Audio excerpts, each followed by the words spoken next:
ఉద్యమం అప్పుడే క్రిస్టల్ క్లియర్గా చెప్పాం. రాష్ట్ర నాయకత్వం మేమంతా కూడా రాష్ట్రం అయితే రెండు ఆర్థిక పరిస్థితులు బాగోవు. రెండు రాష్ట్రాలు కూడా ఉద్యోగులకు జీతాలు ఇవ్వలేని పరిస్థితికి వస్తాయి. నీటి విషయంలో మీరు ఒక్క అడుగు కూడా ముందుకి వేయలేరు.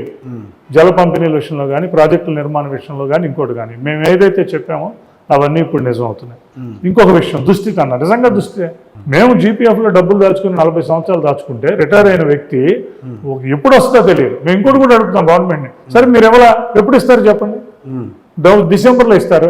ఆ ఉద్యోగం అమ్మాయి డిసెంబర్లో వస్తుంది నాకని కూర్చుంటాడు. ఇవాళ డిసెంబర్లో వస్తుందో తెలియదు, అక్టోబర్లో వస్తుందో తెలియదు, ఏప్రిల్లో వస్తుందో తెలియదు, వస్తుందో లేదో తెలియదు. ఎప్పుడు లేని పరిస్థితి. అంటే ఒక 40 సంవత్సరాలు పనిచేసి మా డబ్బులు మేము దాచుకుంటే జీపీఎఫ్లో అవి ఎవరు, మా సరెండర్ లీవ్ నేను చేసుకుంటే అదెవరు, ప్రభుత్వం ఇవ్వాల్సిన గ్రాట్యుటీ కంపిటేషన్ కూడా ఎవరు.